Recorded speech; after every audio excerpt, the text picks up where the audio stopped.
Sasa turakomeje kuri projet yacu ijyanye no gukora CRUD application.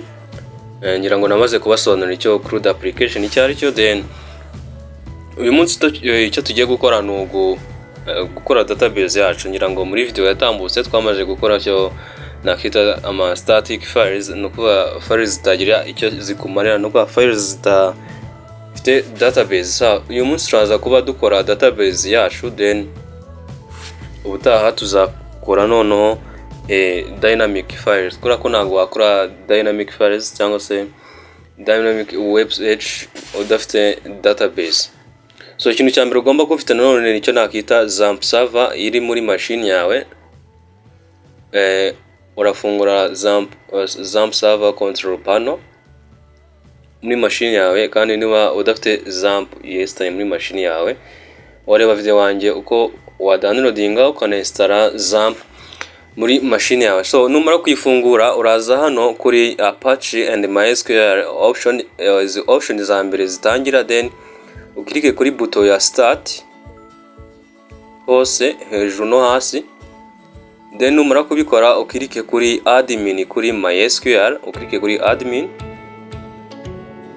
No klika kuri admin, you will be redirected to localhost PHP my admin.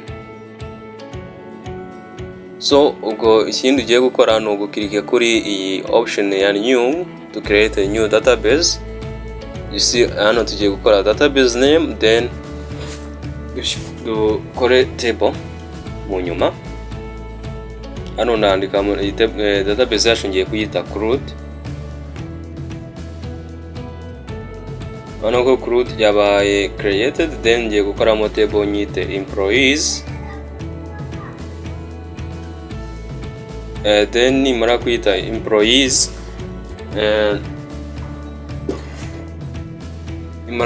employees, ngiye gushyiramo ama column ya mbere ndayita ID, then column ya kabiri ni F name, column ya gatatu ni R name, then column ya kane ni city. Sasa nukuvuga hano hambere habanza izi field za mbere ziba ziri hano ni column name. Uva column name hano hajyamo amazina afitwe n'izi field. No kuvuga hano dufitemo field eshatu, dufite first name, tukagira last name, tukagira na city. Izo rero field ntago zigomba kubura muri table tugiye kurema. Aho na hambere. Aha kabiri handitse type. Muri type do specifying the type of data which is going to be stored within that column. For example, we have ID column. So here we are going to specify what kind of data this column ID is going to store. Even here on the F name column, we are going to specify what kind of data this attribute F name is going to store. I cannot say this F name is going to store a type of data or in the form of integer. No.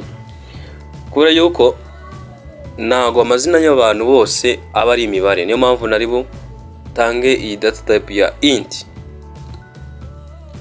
Ndaza gushyiramo data type ya varchar, even no kuri R name shiremo data type ya varchar, shiremo nanga data type ya varchar cyangwa se variable character. Nukubwiye iyi data type niyo itwemerera, niyo yemerera ira column ya F name ko yabika wenda amazina, ukaba wavuga uti Oscar 1 2 3 gutyo imibare n'amagambo bijyanye.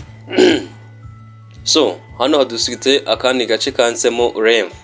Muri ref niho duspecifyingira the size of data to be stored.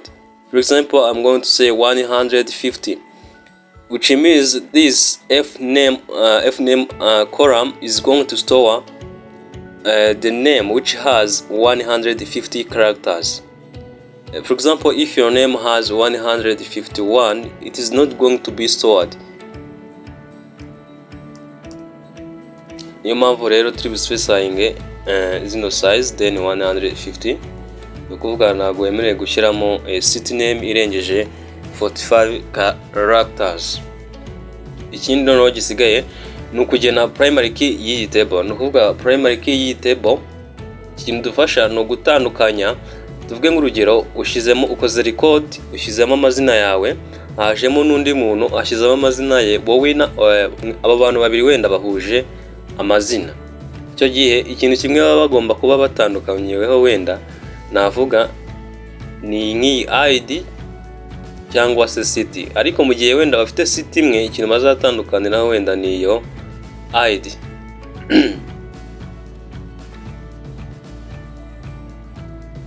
So kugira ngo specifying primary key, ndaza hano kuri kano gace kanditseho index hejuru, biba byanditseho hano index, then selecting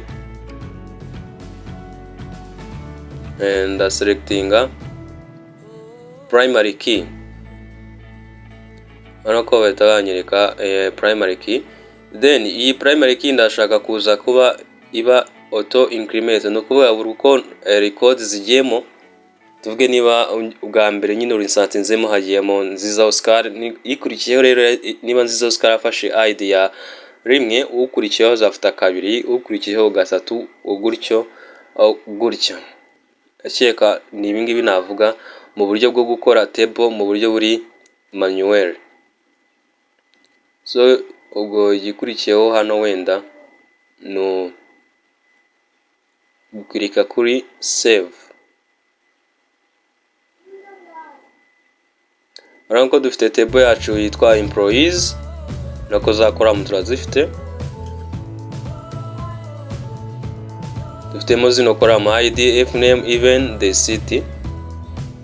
So ngira ngo ahangaha niba mwayibonye neza, tumaje gu setting up the database, tumaje gu setting up the table, and then what is left is to make our static page into a dynamic page. So thank you guys for watching.